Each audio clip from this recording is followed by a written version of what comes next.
Bonsoir DMG, Bonsoir bonsoir tout le Kelly, monde. Oui, tu vas bien?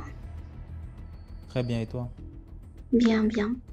Bah aujourd'hui, je me permets de monter en fait pour raconter une histoire que j'ai vécue quand j'étais en Afrique, notamment en Centrafrique. En fait, à l'époque, on habitait dans une maison limite qui était hantée, hein. C'est-à-dire que quand tu rentrais dans la maison, il y avait des choses bizarres qui se passaient. Et un jour, un soir, il y a un truc qui s'est passé qui m'a traumatisée jusqu'aujourd'hui. Un jour, il y avait des lestages, mais après la lumière est arrivée, mes frères étaient au salon. Je suis rentrée dans ma chambre pour me coucher et j'avais une moustiquaire en fait, c'est-à-dire j'étais couchée, mais j'avais les jambes en fait à l'extérieur. Quelques minutes après, j'ai senti en fait quelque chose soulever mon moustiquaire. Il y avait en fait, c'était comme si en fait c'était un étranger, un esprit en fait. Et la chose a soulevé le moustiquaire et automatiquement il s'est mis en fait à me toucher et dans le sens où bah je sentais des ongles, hein. Ça devait être certainement être une femme ou un homme, je ne sais pas, qui me qui me touchait et limite c'est comme si la personne arrachait mon esprit. Pourtant j'étais éveillée, hein. J'étais couchée mais pas endormie, j'étais éveillée. Le truc était en train d'arracher en fait mon esprit. Genre je sentais que j'étais en train de le sortir hors de moi. Et comme je suis croyante, automatiquement bah j'ai crié Jésus. Et d'un coup, le moustiquaire, il est tombé.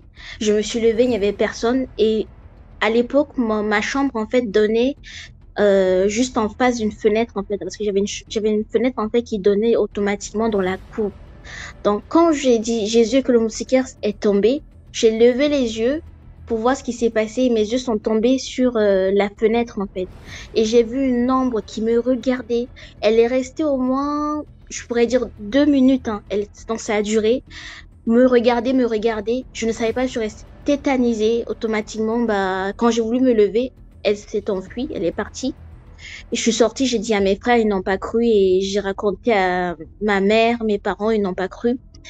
Bon, c'était une longue histoire, ça m'a tellement traumatisée que depuis ce soir-là jusqu'au jour précédent, quand je dormais dans la chambre, mes sommeils étaient perturbés, ma vie était perturbée. J'ai dû en fait aller au village pour qu'on puisse me laver et faire les trucs.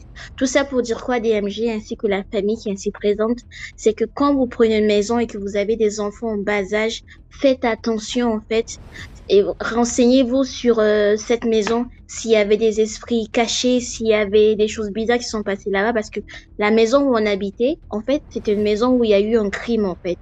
Donc l'esprit de l'ancien propriétaire y habitait avec ses enfants. Ce qui fait que tout le soir, surtout quand il y a des lestages, là, les bruits qu'on écoutait, de fois même des voix qu'on écoutait, c'était en fait des gens qui ont habité là, sur ce territoire-là. Donc c'est pour dire que DMG, tous ceux qui écoutent ça, quand vous prenez un terrain, surtout une maison, purifiez-la, renseignez-vous parce qu'on ne sait jamais, parce que c'est nous les enfants qui payons les pots cassés après. Voilà. J'ai d'autres histoires, mais je reviendrai la prochaine fois. DMG, je te suis en tout cas sur YouTube et tout, et c'est un plaisir de passer sur ton live. Merci beaucoup Kelly. Tu es abonné à la deuxième page de YouTube. La deuxième, je suis la première où tu fais des lives tous les midis, tu sais. Oui, il y a une deuxième, Soit la ici. DMG TV, Histoire mystique exclusive aussi. Là-bas, je D'accord, poste bah, des je vais faire histoires qui ça. sont... Oui, oui. Donc, Ok. tu peux t'abonner aussi là-bas. D'accord. Super. Merci. Thank you very much.